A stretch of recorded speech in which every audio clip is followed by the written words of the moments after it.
Hello, everyone. I am Sophia Melonē, the Debt Demolisher, here to bring you the tools, tips, and tricks to help you manage your financial baggage the right way. We are coming back for our final Sunday live stream pertaining to the limited waiver for public service loan forgiveness. Today is October 30th, and for the past few months, I have been coming on this platform, not only providing content, but also going live, more recently covering all conversations around the public service loan forgiveness and even the one-time debt relief that was recently announced, by sharing with you guys what are some of the things that you can do to get yourself closer to public service loan forgiveness, and more specifically, getting the forgiveness that can give you the greater benefit if you work in public service, and also if you are eligible for the one-time debt relief. So as you come into the room, I want you to share this out. I also would like for you to hit the hearts and the likes and all of that good stuff as you jump in. That way it can get more people to come in, because we're literally at the last call when it comes to you taking advantage of this limited waiver. But that does not mean that you're out of time, because you still have an opportunity to get what you need to get in, if you can get what you need to get in by tomorrow.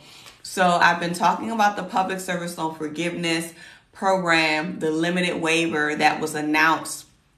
It was originally announced last year. So October 6, 2021 was when they really shared the news around the limited waiver that was designed to help those who may have had a lot of challenges with getting approved for public service loan forgiveness, because they might have made late payments, or because they probably didn't make payments for the full amount, or because they were not on the right repayment plan, or because they were in a forbearance or long-term deferment.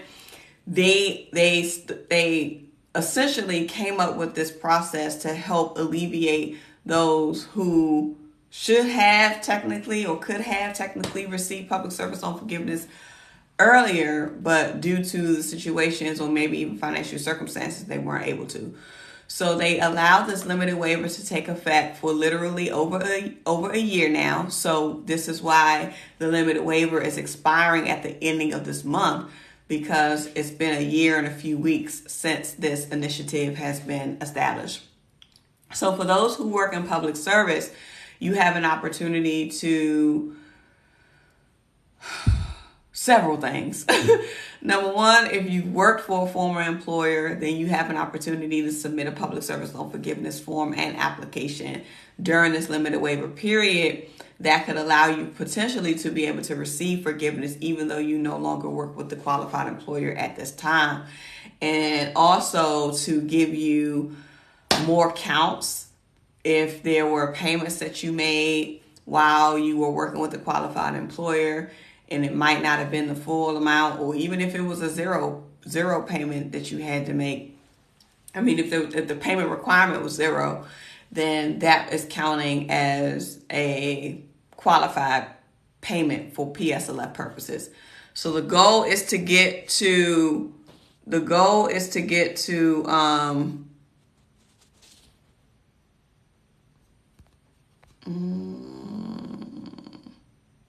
the goal is to get to 120 qualified payments. And once you do that, then you will be able to receive forgiveness for your direct loans, as long as you have direct loans. Prayers for us all that need forgiveness in all the ways. Thank you for your help on here. You're so welcome, Cindy. So glad that you're here. Welcome on into the room. Help others come on in. Q Scott is here. Thank you so much, Q Scott, for joining us this evening, moderating tonight. Happy Sewing Sunday. That is right. It is Sewing Sunday. Happy Sewing Sunday to you. And she's wishing everybody in the room a happy Sewing Sunday as well. We started the process, but work has not signed yet. Will we still be able to qualify? Whew, this is a great question. And I know because you're down to the wire now, you're essentially waiting on your employer to sign.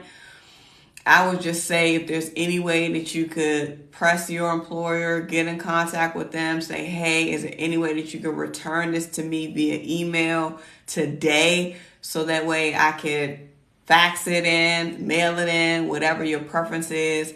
I know it may seem like it's a little bit challenging, but from my understanding, the forms have to be in by October 31st.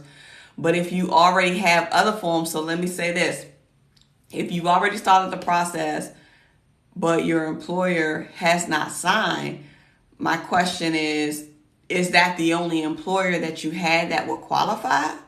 So if you had other employers, or even if you're already if you're already a PSLF, you should already have a form on file. But if you're just starting the process and you're just getting this in, and you have more than one employer, and let's say, for instance, you got your forms back from all of the employers except for one, or you got your forms back for one of the employers except for the rest, I will go ahead and send in the one that I have, so that way I can have at least one on file, because the Department of Education has said as long as you have one in, then you can get the rest in later if needed. So I don't know your particular situation, if you have multiple employers or if it's just the one job that you're waiting to hear back from. But I would say hopefully you already have one form on file. But if you don't have one from your employee that's signed, then you're going to need it by tomorrow, or at least if it's signed and dated by tomorrow. But they said it has to be in by October 31st, meaning sent off, mailed off by October 31st. So that was a great question to come in. Q Scott says, narrowing the stretch to the deadline. Let's go. Yep. Please share this out with somebody so that they can be aware. This is, and again, I don't want anyone to get encouraged if you're just hearing this and you're just seeing this and you're like, well, I didn't know. It's not too late to start. It's not too late to get started. Even if you get to the space where you're not able to get your employer to sign in time, I would still send it in once they sign off on it.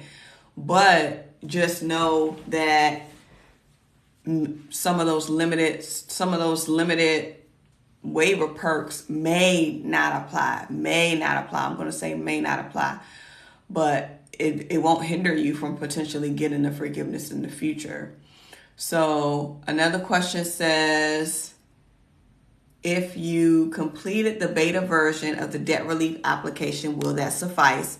Yes, it will. So if you completed the one-time debt relief application when the beta application was launched, and you received an email confirmation that your application was submitted and was received, then you're good to go. If you did not receive an email confirmation after you submitted during any time of the process, whether it be beta or the actual, then first thing I would do is I would check my junk box just to make sure that email confirmation didn't go to like a spam folder or promotional folder or a junk folder. And if you can remember around the date around which you did it, which probably would have been, I want to say October, I feel like it was the 13th, maybe, whatever that weekend was, that Friday, Saturday, Sunday, either the 12th, 13th, or 14th, I believe. That was when the beta application was available. So if you want to go back and check your emails, your junk box, your promotional folders around that time frame to see if you got a confirmation page from the Department of Education, from the .gov site saying that they got your form or your application, then you won't need to do another application. If you did feel like you did it through the beta launch process, but you did not get an email confirmation, you checked your spam folders, you checked everything, and you didn't see anything, then I would go ahead and submit an application again, but make sure that you're putting in your right email address and so forth so that you can get the confirmations on that. So as long as you got a confirmation, then you should be fine. Can it be emailed or does it have to be faxed? So for your public service loan forgiveness forms, There are 3 ways that it can be submitted. The first way is by sending it via mail. So you could send it via mail, and as long as your package is postmarked by tomorrow, they will accept it. So one of the things that I was encouraging folks to do is to send their forms, if they decide to mail it, send it in via delivery confirmation, tracking confirmation, certified mail, whatever form of shipping that you can send it, where you can have a delivery confirmation where you can track it to say this was when it was mailed, this is when it was sent, this is when it was received, so you can have that for your evidence. Or by faxing it in. You can fax it in. Again, if you do the fax, you really won't get a confirmation from MOHELA right away that they got it. But the only evidence that you'll have on your end is the fax confirmation page of you sending it off and how many pages got transmitted. And then the third way is by uploading your form directly into MOHELA and under your MOHELA profile. But for you, since you are just submitting your forms, more than likely you don't have a MOHELA account.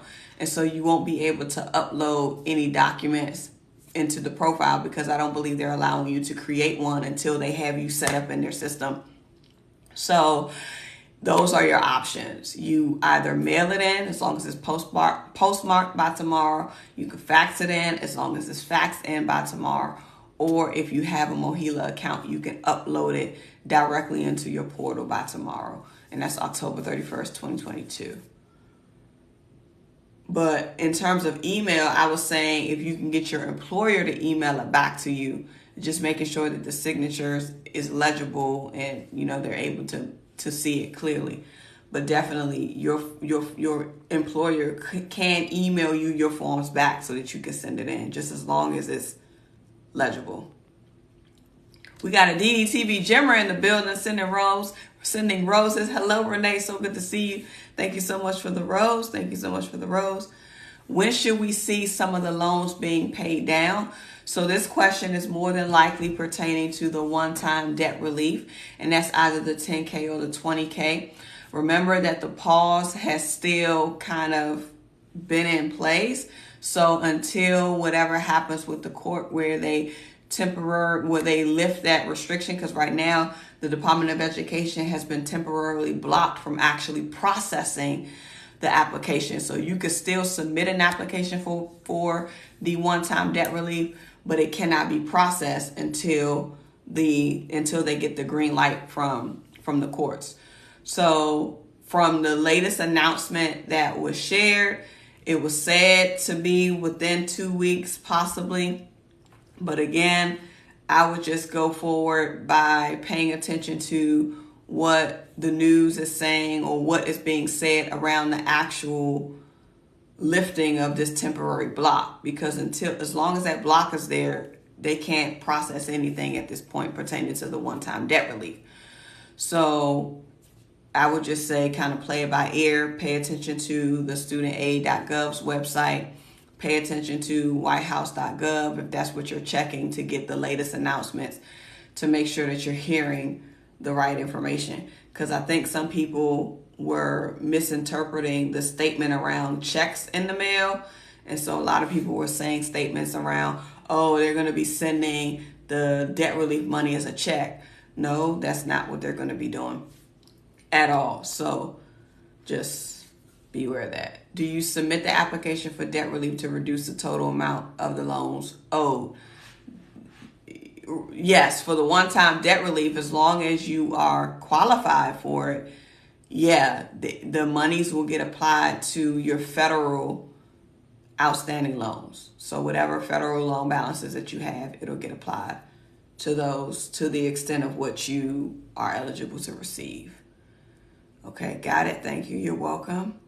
Is it too late to submit an application? So which application are you referring to? So in either case, it's not too late, whether it be one-time debt relief or whether it be public service loan forgiveness. Either or is still not too late. The only deadline that's really coming up is the limited waiver is set to expire tomorrow, which is October 31st, 2022. And when that limited waiver expires, that means that the normal public service loan forgiveness rules will go back into effect, which are a lot stricter and maybe even more so a lot harder to kind of get to because of the way that the rules are set up.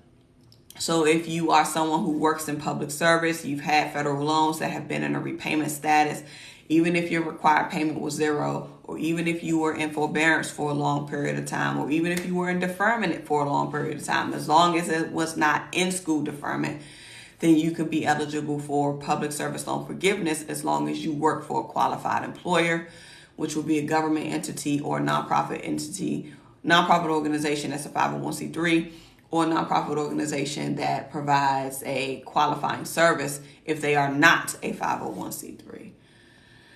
So I'm late joining, but is this specific for debt? So we're talking about student loans today. So we're talking about the limited waiver that's set to expire tomorrow.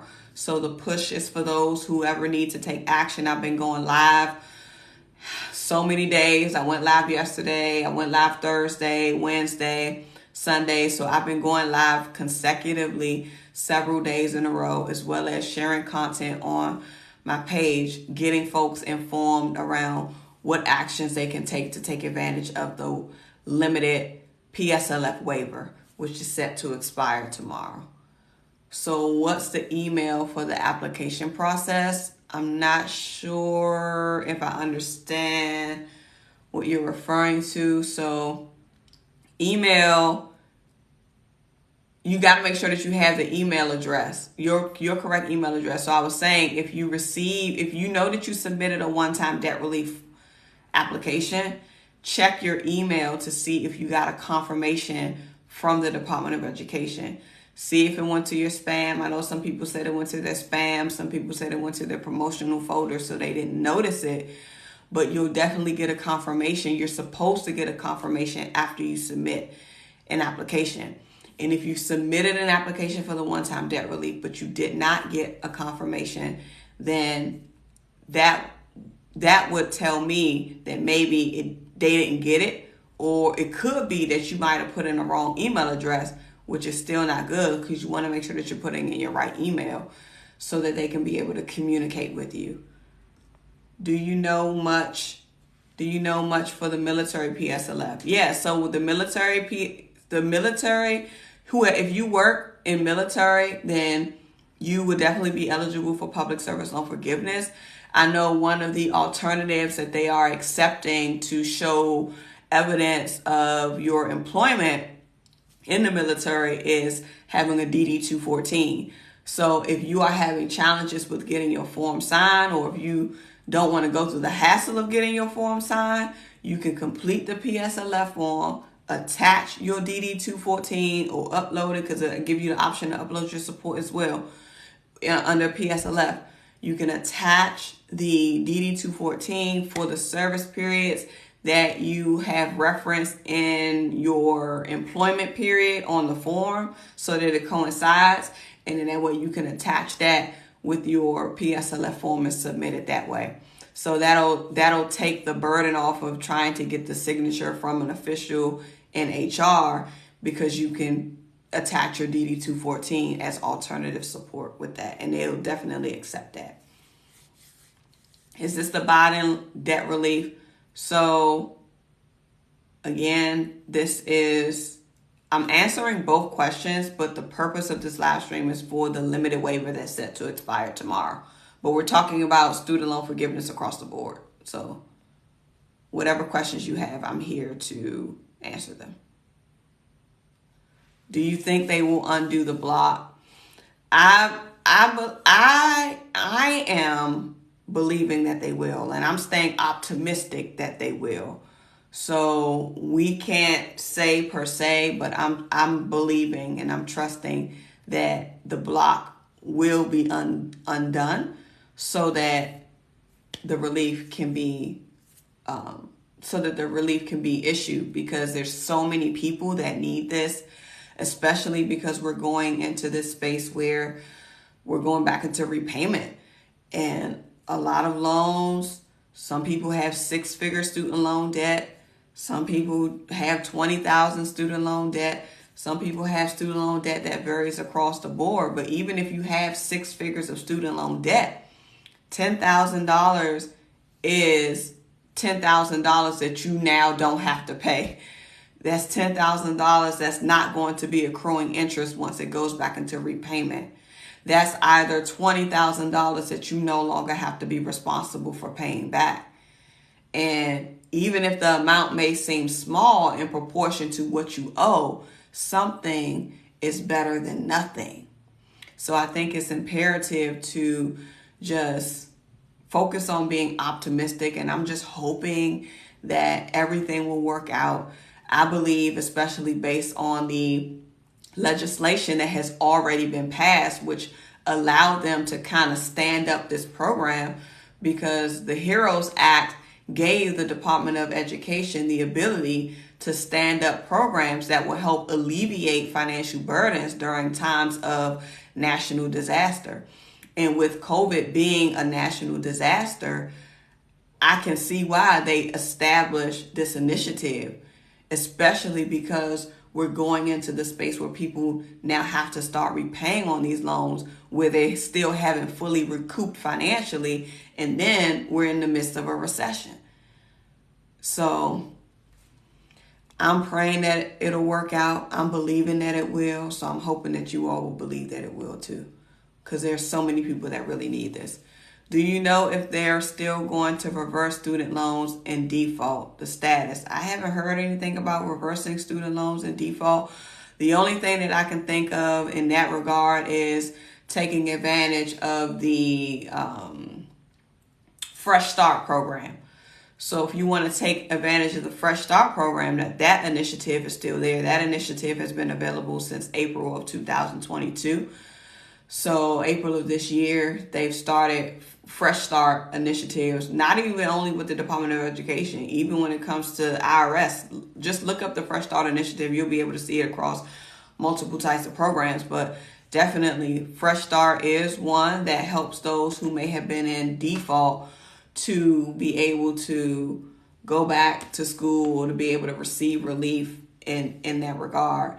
But the one-time debt relief is also to help those who have been in default as well, because if you're eligible for the relief, then your monies will first get applied to any federal loans that are in default, and then it'll work its way down. And if any money is left, then it'll go to the other buckets, whether it be direct loans and FFEL loans. And then once that money has been used up, if there's any left and you have Perkins loans, then it'll go to Perkins loan. So that's supposed to be the order. If I consolidate my loans online, do I have to print, sign, and send it in also? So if you do your forms online, then you should have been asked to upload it and do your promissory note and transmit it that way. But I would just say, just look at the instructions for the consolidation to see how it tells you to submit it. I think you can do it all online. So some people are doing it online, and then some people are printing out the applications and mailing it in. So either or, but I think if you need to consolidate for PSLF purposes, then you want to make sure that you get that in by tomorrow. 3 boxes on the PSLF. It defaulted to, I want to see if I qualify. Do I need to resubmit? So I would say no. And the reason why I say no, because if you check the box that you want to see if you qualify or not, then by you checking that box to see if you qualify, they're going to tell you if you do or if you don't. So if you believe, now let me say this, if you believe that you've reached 120, like if you know without a shadow of a doubt, all right, I know that I've met 120 qualified payments, then by all means, I would probably say, but then you're going to have to go through the hassle of trying to get it re-signed and all of that stuff. So I think you should be fine. I wouldn't even mess with it, to be honest. Let them tell you whether or not if you qualify or not, or how close you are. And then if you get something back, then you can, go from there, because they'll tell you what your next steps are. Because if you meet the 120, then hopefully they'll go ahead and give you the forgiveness. I love your hat. Thank you so much. Shout out to Sierra Lynn, the artist Sierra Lynn. Thank you so much for the compliment. What about your new grads without the required 120 payments? So if you are a new grad, which means you are a recent graduate and you do not have 120 qualified payments, but you work for a qualified employer, that means you can begin to start working towards public service loan forgiveness. So if you work for a qualified employer and you've passed that 6-month grace period of, graduating from school, because normally when you graduate they give you 6 months grace period. If you're no longer in that grace period, now you should be under repayment pause.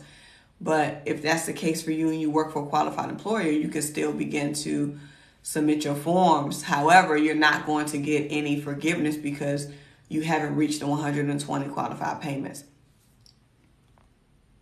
Expire tomorrow, meaning you have to apply by tonight. No, meaning you have to have your forms in by tomorrow. So you either have to have a PSLF form, at least one public service loan forgiveness form that has been sent to MOHELA either via fax or via mail, postmarked by tomorrow, October 31st. And this is just for the public service loan forgiveness, not the one-time debt relief. One-time debt relief, you can do that now if you want to, up until December 31st of next year. Up until December 31st of next year. Just joining, how does the loan forgiveness work? So for public service loan forgiveness, this is a direct loan benefit. So for those who have direct loans, but under this limited waiver, they are allowing loans that were Perkins loans, federally managed, FFEL loans, federally managed, to be able to be consolidated into a direct consolidation loan, so that any payments or periods that you've made on those direct loans, on those FFEL loans, or on those Perkins loans that you have subsequently consolidated into a direct consolidation loan, to be able to count so that you don't lose your periods. And what they're trying to do is help those who might have been able to be eligible for public service loan forgiveness a couple years ago to be able to get the forgiveness now. They're allowing those who didn't make full payments on their student loans while they were on a qualified plan to count. They're also allowing those who may have made payments late while they were in repayment status to count. They're also allowing those to receive the forgiveness even if they no longer work for a qualified employer during this limited waiver period, as long as the periods that they've made payments were during the times in which they work for a qualified employer. They are also doing or allowing long-term forbearances to count. So, and this is the IDR adjustment. So if you are on the IDR plan, you are in forbearance for 12 consecutive months or more, or if you were in forbearance or deferment for 36 months or more cumulative, as long as it's not an in-school deferment, then those periods will count for you. And then they are also allowing financial hardship deferments or financial hardship forbearance to count as well.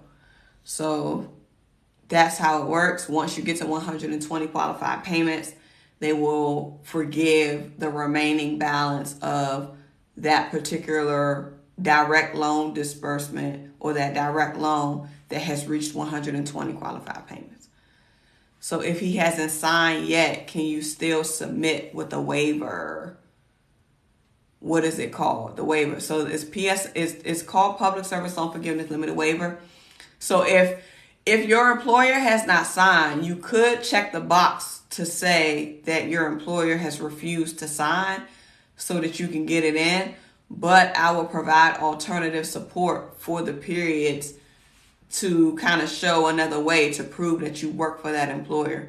So if you have a W-2, if you have pay stubs, if you were in the military, you have a DD-214, if you have anything that can show evidence that you've worked for that qualified employer during the time that you have referenced inside of your employment certifications in that form, but you check the box that the employer refused to sign, make sure that you provide also some alternative support to go with that so that you can send it forward.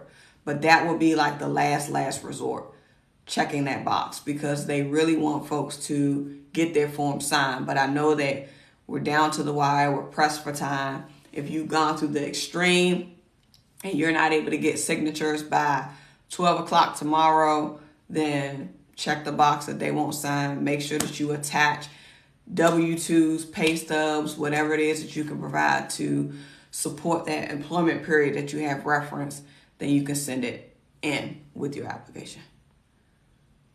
A win is a win. Amen. A win is a win. Thank you guys so much for the follows and the hearts and the likes. What do I do? So the first thing you do, you can go to studentaid.gov/PSLF. But if you do not have a FSA ID account, then I'm not sure how soon you will be able to do this, at least by getting your forms in using the PSLF help tool, because you need to be able to log into your FSA ID account to use the tool.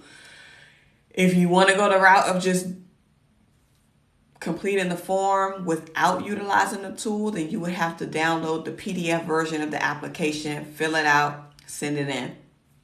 You have to understand, if you do that, it could create some delays in processing your form, because it'll have to be manual entries when you do the application that has not been generated through the PSLF help tool.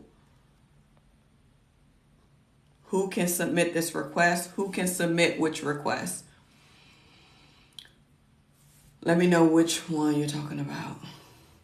Where do you sign up? So for the one-time debt relief, which is the 10K or the 20K, if you go to studentaid.gov, that's going to be the first thing that you see on the screen. As soon as you go to studentaid.gov, it's going to say apply for the one-time debt relief. It's going to have the banner that's going to tell you that there's a temporary block, but you can still apply.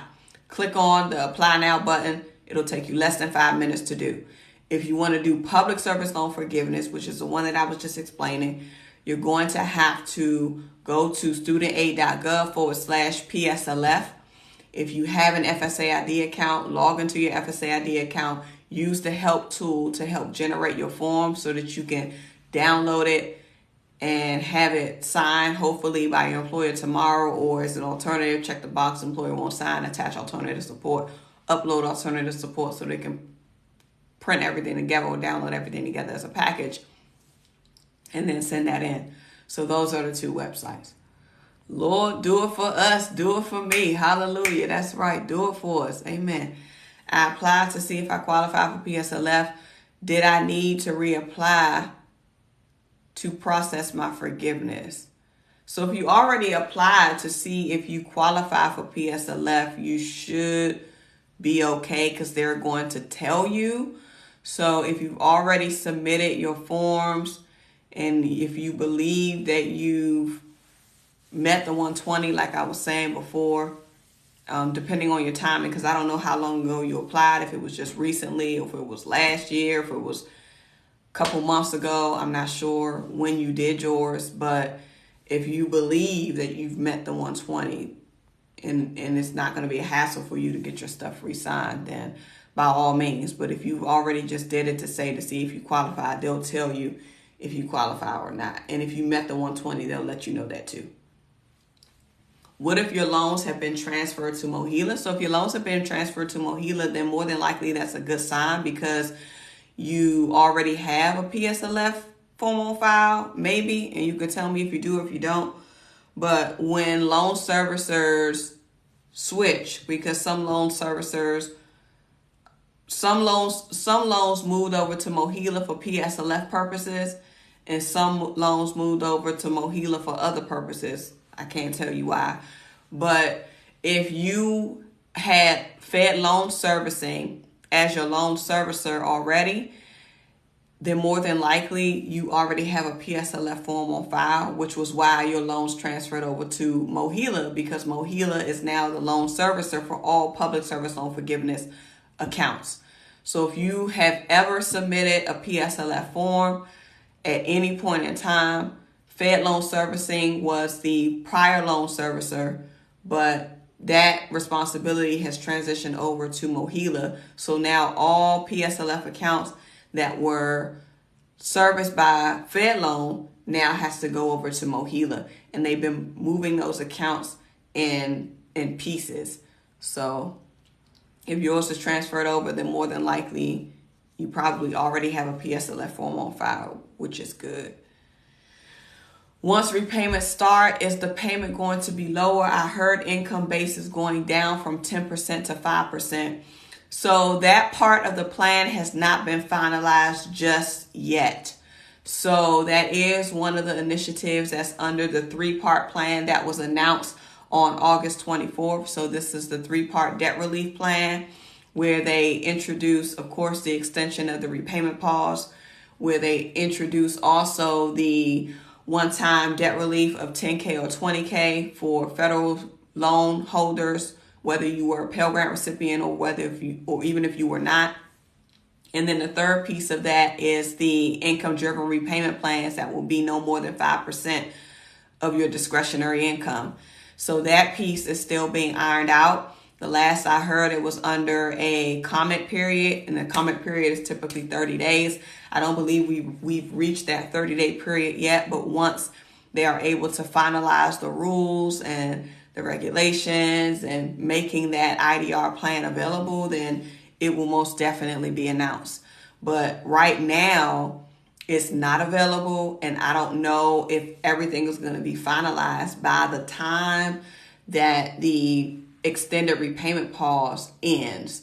I believe that is their goal, which is why, again, all of this is a part of the 3-part plan that's tied together with them extending the repayment pause to the ending of the year, because I'm thinking in my mind that they want to be able to not only accomplish the debt reliefs for those borrowers who can get their applications in, that they can process within a 6-week time frame for them to get that in and get that done prior to the repayment pause lifting and ending at the ending of the year, as well as the third part of it, which is when people go back into a repayment status, that they'll have an option and an ability to choose a different IDR plan, which is the one that will be no more than 5% of your income.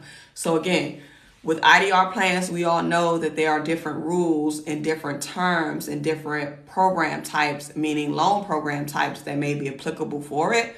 So the Department of Education has to get their rules in place around how this 5% of your discretionary income is going to work. So we'll have to see.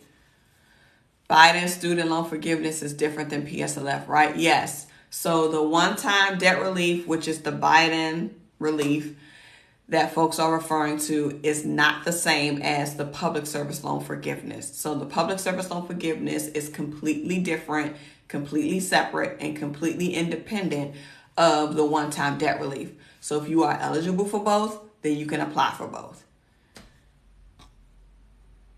You're so welcome, Miss C. You're so welcome.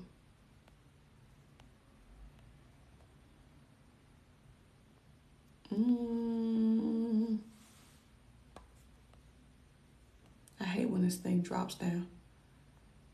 Okay, Q Scott says, okay, she has some helpful videos regarding this on her YouTube channel as well. Thank you so much, Q Scott, for mentioning that. That's correct, you guys. I have a lot of videos on my YouTube channel related to not only the debt relief, but also public service loan forgiveness and other topics, teacher forgiveness as well. I have videos on those on the Debt Demolisher TV, so you can be able to find it there. Thank you, Q Scott. Shout out to Q Scott in the building, holding us down inside of the room.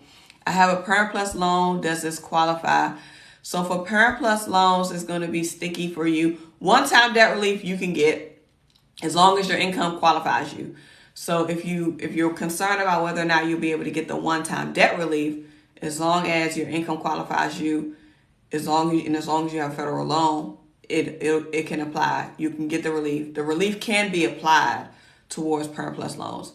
With public service loan forgiveness, there are some things that you want to take into consideration, because Parent Plus loans, as they are, do not qualify for public service loan forgiveness unless you consolidate your Parent Plus loan into a direct consolidation loan.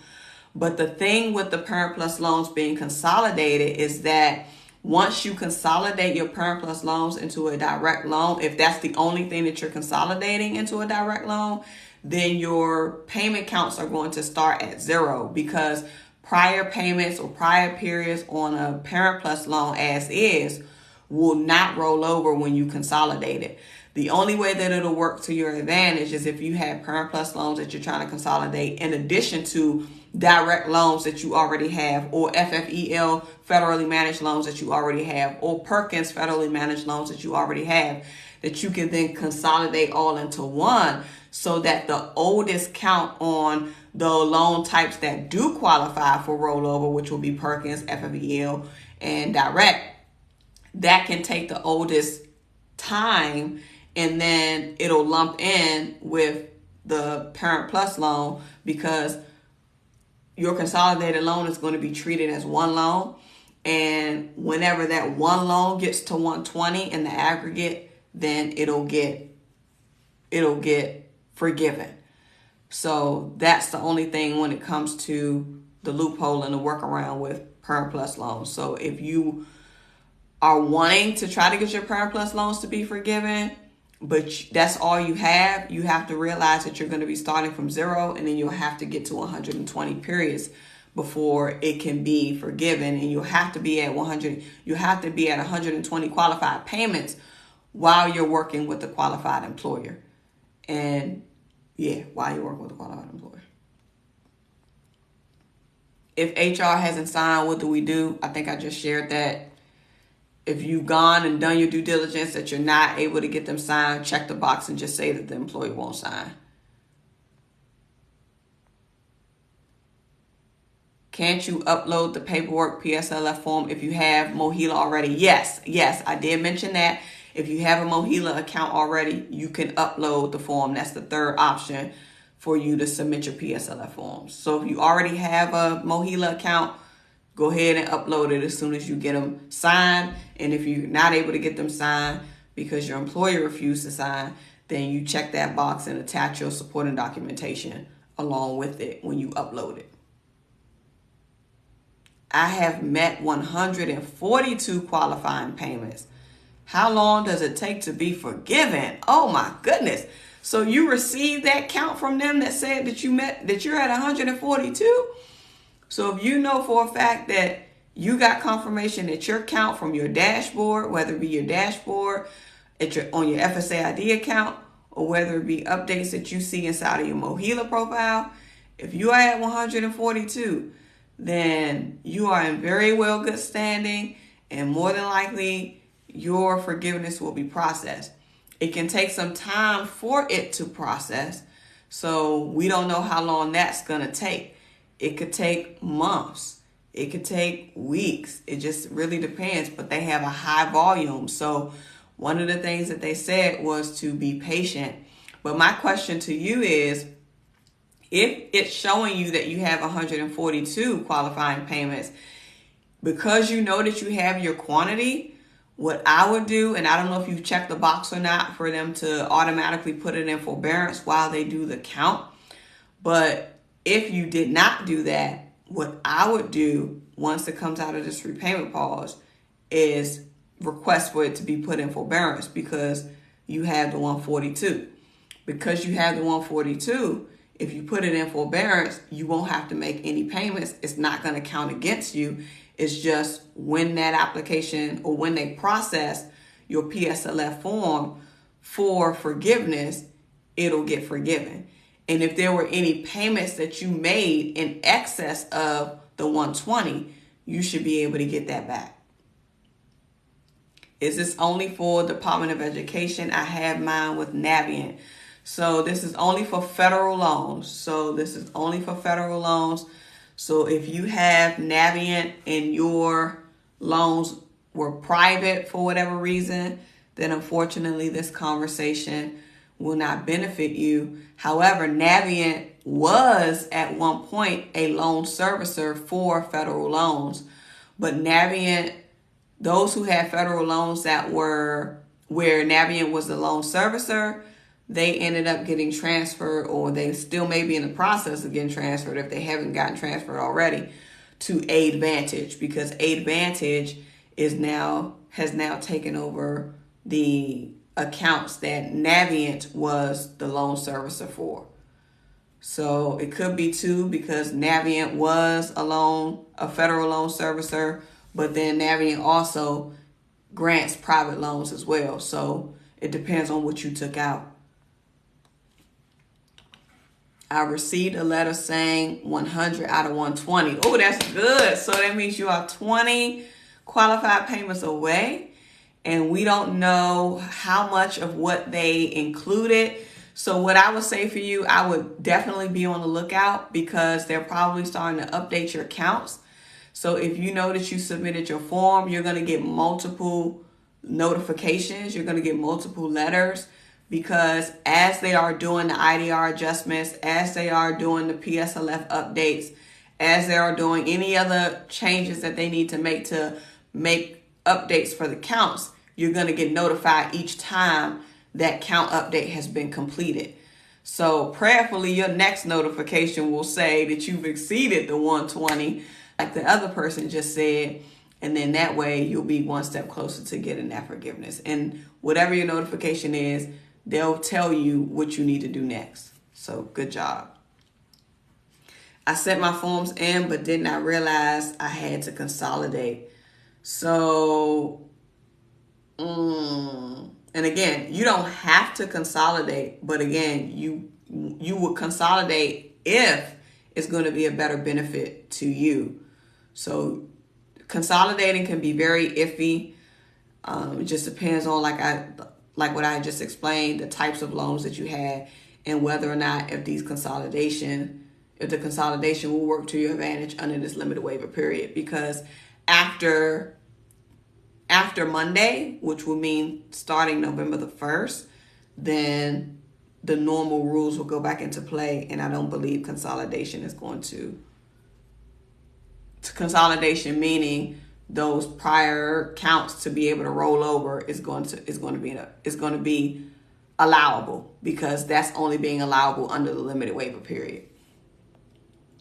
So if you submitted your forms already, I'm going to say this because I think it was, who was it? It was somebody, and I cannot remember their name right now.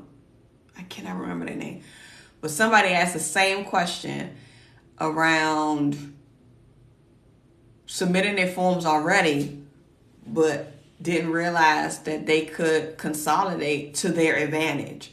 And so because they submitted their form, they check their status. If you go to mohila.com, click on PSLF form status, put in your information, it'll tell you where they are with your forms. Whether if it's not yet received, whether if it's processing, whatever. So in this particular instance, because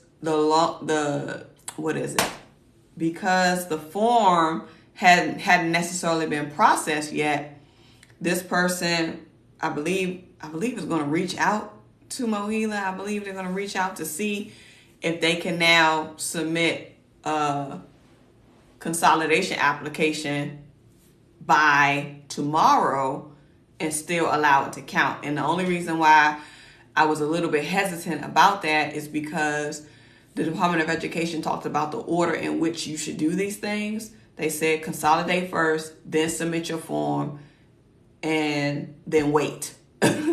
Essentially, consolidate first, submit your PSLF form, and then wait. So it may be a timing thing. I don't know. And again, it'll depend. It will depend on if it will really be a benefit to you to consolidate, weighing the pros and cons, and just looking at the cost of it too. Just logged in. Did you say anything about Navient?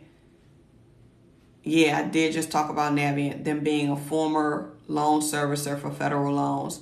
But we do know that some people have private loans through Navient. So if you have a private loan through Navient, then this conversation does not apply to you.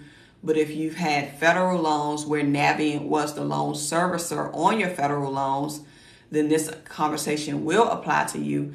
And more than likely, if your loans have not transferred yet over to the new loan servicer, then it will at some point soon if it hasn't already. Is it normal that MOHELA doesn't have any updates after 6 weeks? Yeah, it can be. It depends. I would first ask the question of how I submitted my form. So if you submitted your form via sending it in via mail, that could create some delays because they're getting a volume of applications that they have to submit or that they have to receive and now go through and process and scan and enter or whatever. And also, if you sent it in via fax, I know that there were some people who said that they faxed it in, or they said that their employer faxed it in for them, but MOHELA said that they never got it. So the challenge is with the fax side is that you don't get confirmation from MOHELA, and it could take some time for you to get that confirmation from MOHELA because of the volume of applications that are coming in. But it can definitely take longer than 6 weeks, I'm pretty sure, for PSLF. It definitely could. How soon will they tell you if you qualify? For PSLF, I think they're processing them as they go. So I know that they're working to get through those applications as quickly as possible, but it's no telling, to be honest. I believe as soon as they get to you, they'll notify you. If you already submitted PSLF information on Fed loan, will it be transferred to MOHELA? Yes, it will be transferred over to MOHELA. If you've already submitted your PSLF forms to Fed loan, it should go over to them. Tonight is going to be an abbreviated live with her trying to answer as many questions as possible. Thank you so much, Q Scott. And I still didn't eat dinner yet, Q Scott. I'm telling on myself. I didn't even have time. I started listening to Lisa's live, and the next thing you know, it was 7:57. So I had to run up here. I had to run up here and get this live stream started. Okay.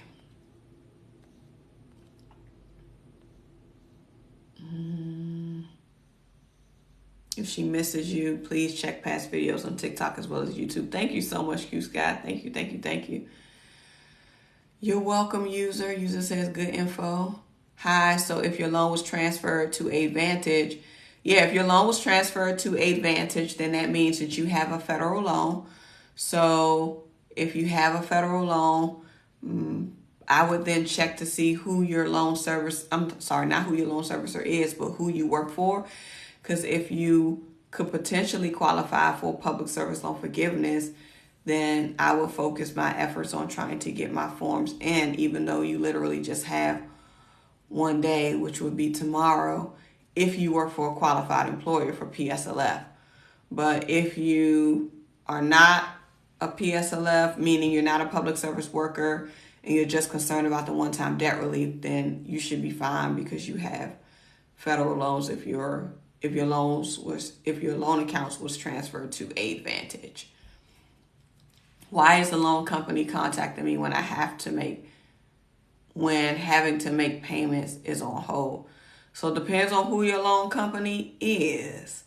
So there are some folks who have commercially held student loans, and commercially held student loans are not part of the repayment pause. So only your federal loans are and should be a part of the repayment pause. So if you're getting contacted by your loan company, I would say, who is your loan company?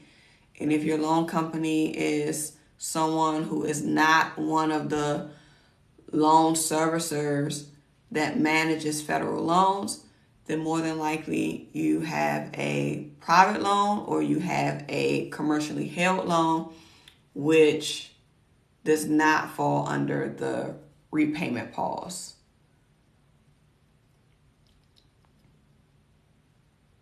Do you have to be behind in order to be forgiven? No. I have a question for you. I did not have to make payments due to COVID. Do you think my loan will be forgiven? So here's one thing. When it comes to COVID, we've only been in COVID for about 2.5 years, roughly. About 2.5 years, maybe a little bit more. So for the PSLF, Public Service Loan Forgiveness, you have to get to 120 qualified payments. So that's the equivalent of 10 years, more or less, depending on if you make lump sum payments and the lump sum payments are able to count as more than one payment. So if you have not been making payments at all due to COVID, and you were working for a qualified employer during this time, then if that's the only periods that you have, then note that you still have about 7.5 more years of making qualified payments in order to get the public service loan forgiveness for the direct loans that you have. For the one-time debt relief, it does not matter what your repayment status is. It does not matter what kind of loans you have, as long as they are federal loans. It does not matter. The only thing that matters for the one-time debt relief, which is a $10K or the $20K, is your adjusted gross income for tax year purposes based on your tax filing status. If you meet the criteria for that, regardless if you had made any payments on it during COVID or not, you will receive the one-time debt relief. For public service loan forgiveness purposes, you have to reach 120 before your balance on that direct loan will be able to be forgiven. Okay. I did consolidate FFEL loans, but not my other direct. I did consolidate my other, but not the other directs that are under payee. So you may be in the same situation as the other person who just consolidated one set and not the rest.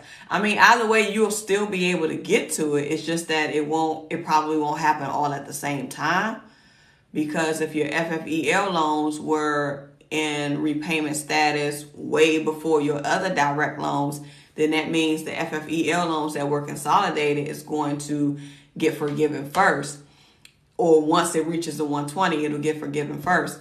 And then when you get 120 for the rest, then those will drop off. Those will be forgiven.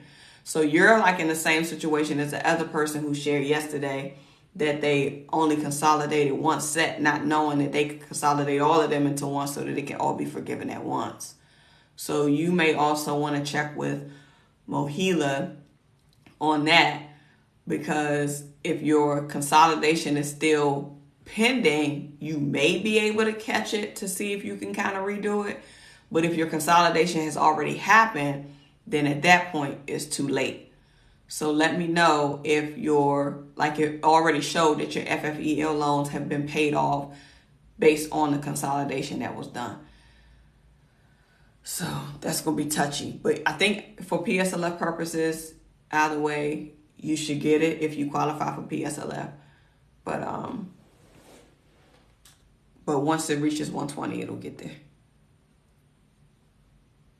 Do you have any information regarding private loans? Not much help for these loans.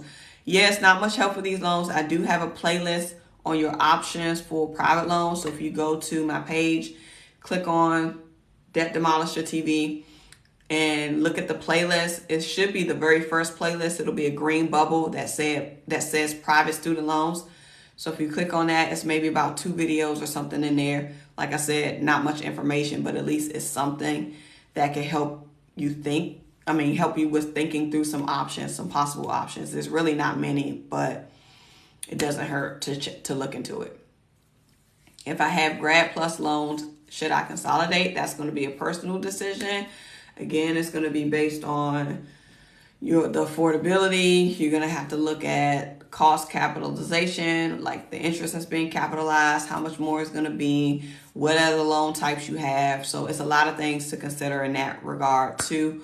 So I would suggest that you just take a look at some of the videos that I've done talking about consolidation that can kind of help you ask yourself specific questions that you may need asked to help you think through that decision, because it's not like a one-size-fits-all. Consolidation is really a strategic move based on what's happening within your loan portfolio and also your financial situation. So, okay. I received 93 out of 120. I am waiting. Yes, yes, yes, yes, yes. I'm so glad to hear that. You are close. You are close. You are so close. My old job wasn't public while I worked there. It has since gone public. Can I apply for PSLF? So I don't want you to confuse what public means, because it sounds to me like you're saying that your job went into public, meaning it went to the it went to the market, meaning it can exchange on the stock market. That's not what we're referring to. When we say public, we're talking about nonprofit organizations that are 501c3s, nonprofit organizations that may not be a 501c3, but they provide one of the qualifying services, or government entities, government organizations, government institutions, whether it be state and local government, whether it be federal government, whether it be tribal government, even whether it be a tribal college or university. That is considered public service. So not public for stock exchange purposes or being able to invest and buy stock in a particular company. No, that's not what we're referring to. That's not what we're referring to.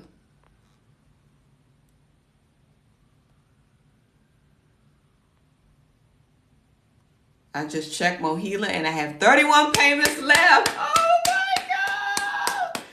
I'm getting so excited. Please, you guys, that'll probably be the only thing that I ask. Please share with me your praise reports. Share with me how close you are with getting to this forgiveness. Tell me, because that is what will put the icing on my cake to make me feel a little bit better about my efforts in sharing this information and coming live and telling people about it and just letting the word spread, because I just get so excited to hear that you guys are getting so close to the forgiveness, or you guys actually receive the forgiveness. That's really going to make me have a party dance. So please make sure that you come back and let me know how close you are. If you get your letters, what was forgiven, please let me know. Please keep me updated. My payment started when COVID hit and did not have to make payments. Do you think my loan will be forgiven? I think I just answered that. Should I send the form to my employer as well? So your employer is going to have to sign the PSLF forms for whatever period that you're planning to cover. So they'll have to sign. And if they don't sign, then you can check the box to say that they refuse to. What happened if our school closed and I'm late finding out what I need to do if I haven't done anything yet? If your school closed and they have a school closure discharge, I believe is what it's called, closed school discharge or something like that. So that's one of the efforts that you can take by submitting an application there. They also have, I think that's it. Let me see if I can pull it up real quick. Let's see. Closed school discharge form. Yeah, if you go to studentaid.gov, it's still there. If your school closes, and here are the requirements. Let me just state it since I just pulled it up.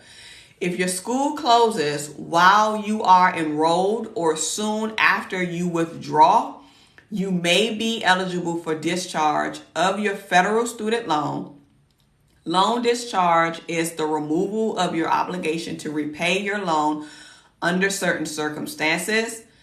There are certain eligibility requirements to qualify for a closed school loan discharge, and you must apply to get the discharge.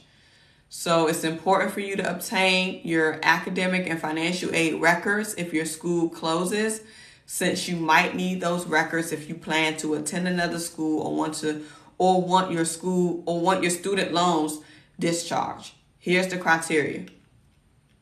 You may be eligible for 100% discharge of your William D. Ford federal direct loans. These are direct loans from your Federal Family Education Loan, FFEL loans, or your Federal Perkins loans if you were unable to complete your program because your school closed, and if you were enrolled when your school closed, if you were on an approved leave of absence when your school closed, when your school closed, or if your school closed within 120 days after you withdrew, if your loans were first dispersed before July 1st, 2020, or if your school closed within 180 days after you withdrew and your loans were first dispersed on or after July 1st, 2020. So that is the criteria for closed school discharge. And you have to apply. So if you just type in Google, which was what I did, school closure discharge form, and it'll click on the site, click on studentaid.gov, and it'll say studentaid.gov/manage-loans/forgiveness-cancellation/close-school. It's a long URL, so it's just easier for you to just type in Google and click.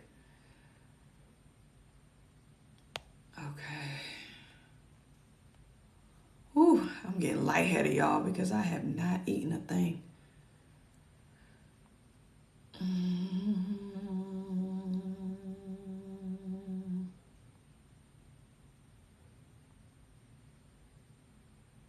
My Mohila shows processed. However, they are not giving me PSLF credit 2021 to present. I would ask, were you for certain that you got your forms in to cover all of those employment periods? Or because it could be that, or it could be that they're still counting. It could be that they're still counting, because we know that the 2021, that's still during the COVID period. So it could be that they're still trying to do the IDR adjustments to true that up. Possibly. But if you know for sure that you covered all of your employment periods, like when you submitted your forms and your forms covers through 2022, then more than likely it'll get picked up at some point. So they're probably still counting. Oh, she said, sorry, please eat. Yes. Oh, Lord. I know I need to eat. I'm going to pause soon. I'll probably end soon. Did the application for PSLF and the system say it need to be certified from ex-employer or bankrupt? So, no. So if your employer has closed, meaning because if it's bankrupt, then that means more than likely they're closed. So you would check that box to say that the employer is either closed and that they refuse to sign. That line is all in that same box.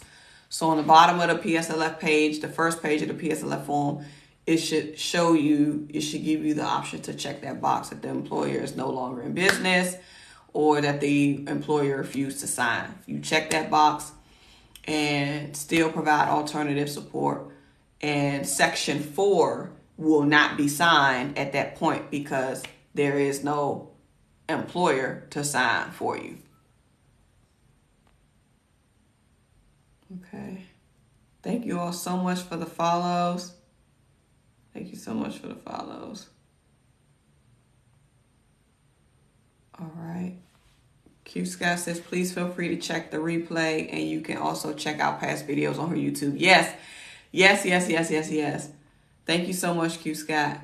Everybody, can we thank Q Scott for moderating our live stream tonight? Thank you so much. I know, Q Scott, we're going to get a break. Well, not quite, because we got to do the Bet Your Spender Challenge. Oh, gosh. But at least we'll have a break from TikTok lives. I mean, I'm still going to go live periodically, but not to the extent that I was doing for this student loan relief stuff and student loan forgiveness stuff. Have they applied the pause time for COVID counts yet? They're still working on it. So they said that they were going to start in the fall. And so now that we're officially in fall season, we should start seeing those updates. Public service workers for hospitals does not qualify if the hospital is for profit. That is correct. So it's based on who you work for, who issues your W-2. And if that person who issues your W-2 is a for-profit, if that EIN is a for-profit, then unfortunately, it will not qualify. So it has to be a nonprofit that provides a qualifying service, and public health is one of them. So if we haven't made payments yet because of COVID, I just answered that. Do I need to consolidate all of my loans, both direct and others, before I can be forgiven? No, I think I just answered that. That's not necessarily the case. It's more so a strategic move of how soon you want your loans to be forgiven if you're eligible for PSLF. How are they going to consider payments made under FFEL for PSLF? They are going to essentially count it. They're going to roll it over. So if you've been making payments under your FFEL loans that have been successfully consolidated into a direct consolidation loan, they are going to take from the point in which you have employment periods to cover it, whatever payments that you made while working with the qualified employer under that FFEL loan, those periods will count. So if you've been working for a qualified employee, let's say all of this time, hypothetically, and you consolidated your FFEL loans that were in repayment status during all of that time while you were working with the qualified employer, making your qualified payments, even if your required payment was zero, then you would have to count from the point in which the payments that you were making on the FFEL loan while working with the qualified employer will be able to count for you under the consolidated loan. So I'm calling it like your oldest age, but it's basically your oldest payment. So if you made 85 payments on your FFEL loan and you consolidate it over into a direct consolidation loan, you're going to get 85 qualifying payments. So that's how it's going to work for PSLF. When will we know if Biden's forgiveness passes? You just got to stay tuned, stay alert. Once I find out, I'll do a notification and I'll share it. But right now, it's still on block. But you can still apply. They just can't process yet. Do I have to file any paperwork with my employer? Yes, you have to have them sign the PSLF form. No, I just did it 4 days ago. Okay, so if you just did it 4 days ago, I'm pretty sure they have not gotten to your loan consolidation at this point yet. So I would play around with the loan simulator and see, and just kind of go through the scenarios that I shared with you. I would do that tonight because you would have to make a decision by tomorrow if you're going to try to redo it. But see if you can contact MOHELA tomorrow if you can. Because since you've already submitted it, even though it hasn't been processed yet, they still have it. So we got to see how that's going to work. Thank you. You're so welcome. Stock market. Yep. Municipalities. Do I have to fill out the loan forgiveness? Yes, it's now nonprofit, but it wasn't while I worked there. I meant public in terms of PSLF. Oh, so it's a nonprofit now. So if it's a nonprofit now, but it wasn't while you worked there, then more than likely that's not going to count, because it has to be a qualified employer while you are making those payments or while you're in repayment status. So I don't think that that's going to fly. I don't think that that's going to fly. But you could always, if you want to try, you could always try. But I don't think that'll fly. How do we know if MOHELA is involved? Well, you can go to mohela.com. I don't know what you mean by if MOHELA is involved. If you log into your FSA ID account, it'll tell you who your loan servicer is. And then that can let you know if you've already had PSLF forms on file or if MOHELA is already a loan servicer. Otherwise, if you're interested in public service loan forgiveness, then you would have to send your public service loan forgiveness forms into MOHELA so that they can process it and then they can then become the loan servicer. I heard 8 million got 10K forgiveness without filling out paperwork. So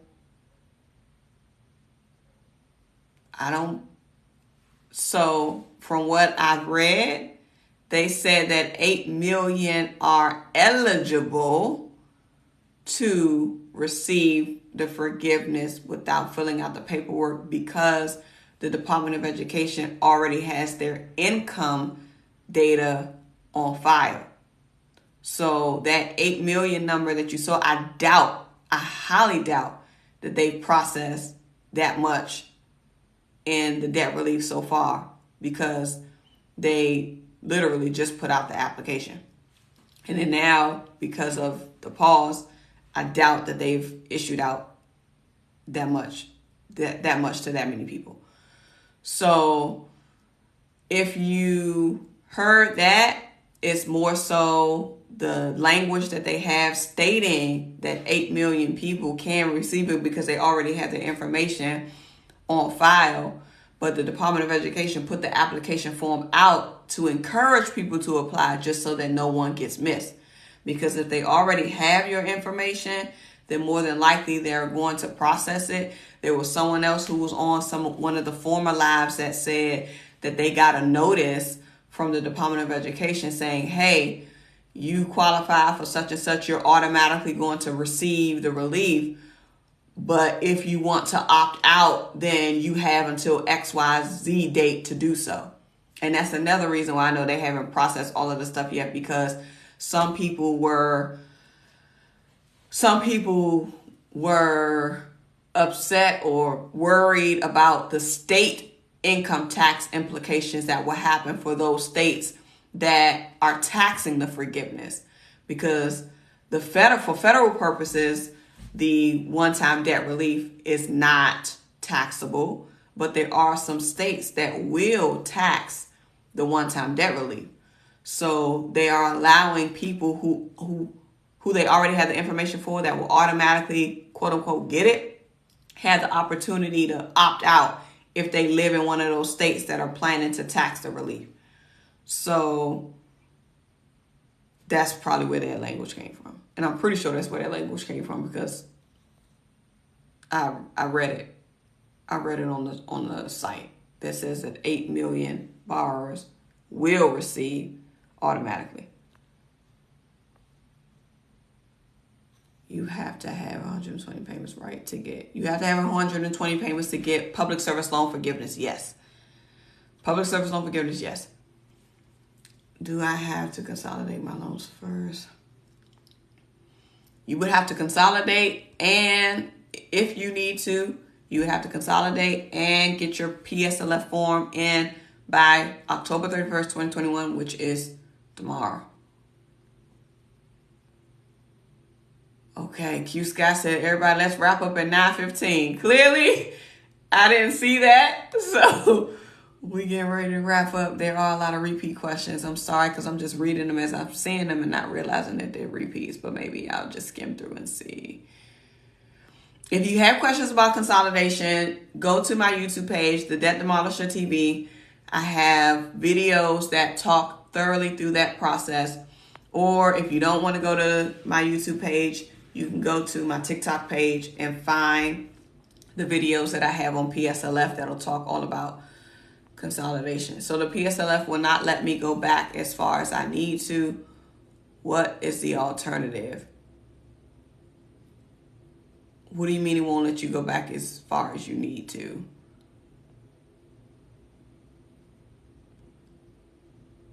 I'm not sure what you mean by that. Because you should be able to put as many employees as you... Oh, the farthest that you can go back is October 1st, 2007. So if you're trying to go back farther than that, then in terms of putting in your employers, then it's going to be null and void because PSLF wasn't even around prior to then. So your employment periods would have to be from October 1st, 2007 up until now. So if you're trying to go past or before October 1, 2007, then maybe that's why.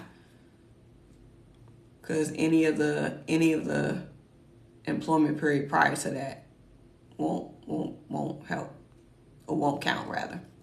Yes, register for the Vet Your Spending Challenge. Vet Your Spending Challenge starts on Tuesday, November the 1st.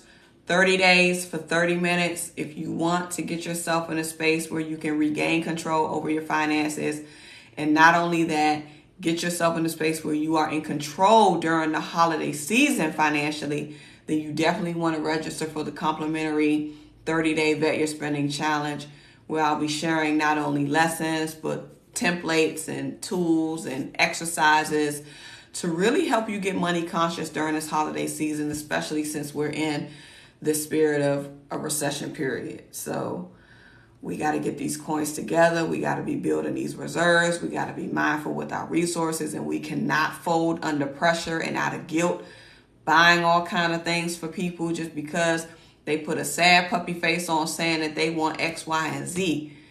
You are the controller of your resources, so we need to act like it. And not just you, but me too. Me too. And that's the purpose of this challenge, to help remind people that don't let the holidays get you into a spending frenzy, especially in the state of the economy that we're in. So thank you, Q Scott, for putting that in there, letting people know where to register. Go to bit.ly/vetyours, or you can check the link in my bio. It's the first link in there that'll take you to the Vet Your Spending Challenge. Complimentary. Thank you so much for the follows. Okay, I think I'm gonna hang on. I'm still trying to do PSLF. Hey, get it in where you can fit in. You have until tomorrow.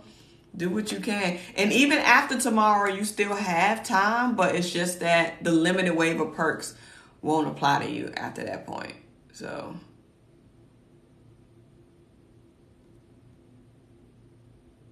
okay, they may be waiting to do so because they're doing it in phases. So give us some time. If it hasn't been updated, I'm sure it will be.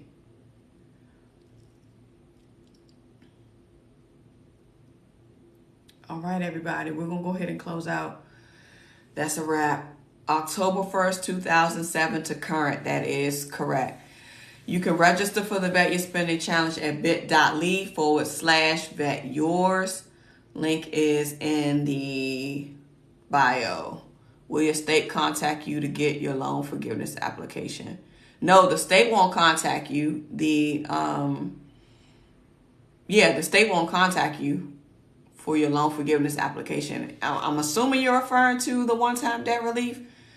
They won't contact you, but the Department of Education will. If you are one of those who will automatically get the relief, they'll say, hey, you automatically qualify, but if you want to opt out, then you can. It may go to everybody. I don't know. I'm not even sure if it's going to go to everybody or just those who live in those states that are taxing the one-time debt relief. But just make sure that it comes from a .gov, wherever you get it from. I may have been getting phone calls from Georgia State to apply for loan forgiveness. Oh, they may be encouraging you to. They may very well be encouraging you to. I mean, if you qualify for the one-time debt relief, then why not do it? And if you qualify for public service loan forgiveness, then why not do it? So. Okay. I thought it was a scam. Yeah, but be careful about the scam, because the scams are real. The scams are very real. And I don't think the state of Georgia will be calling you. I don't think they will be calling you, to be honest. So do not give anybody your information. Do not click on any links that people are telling you to click on. You know where to find the link authoritatively. studentaid.gov/debt relief/apply. You know where to go to get the PSLF forms. studentaid.gov/PSLF. Okay, y'all, I'm winded. I'm getting lightheaded. I need to eat. And that's it. Look, she said, thank you. Have a good night. You're so welcome. Thank you for blessing her. Oh, man, thank you, Q Scott, for that. Oh, my gosh, thank you so much. Thank you so much. PSLF got denied, but my info got transferred over to Mohila. Will mine still be forgiven? So maybe a timing thing. If you recently got a denial letter, it depends on how long ago you got it, but if you recently got a denial letter, but your info got moved over to Mohila, you may want to put in another form, because the Department of Education said if you got denied, reapply. They said if you got denied before, reapply under this limited waiver period. So I don't know when you first put your forms in or whenever you did it, but reapply if need be. Or you may want to call Mohila and ask. So everyone, don't come back.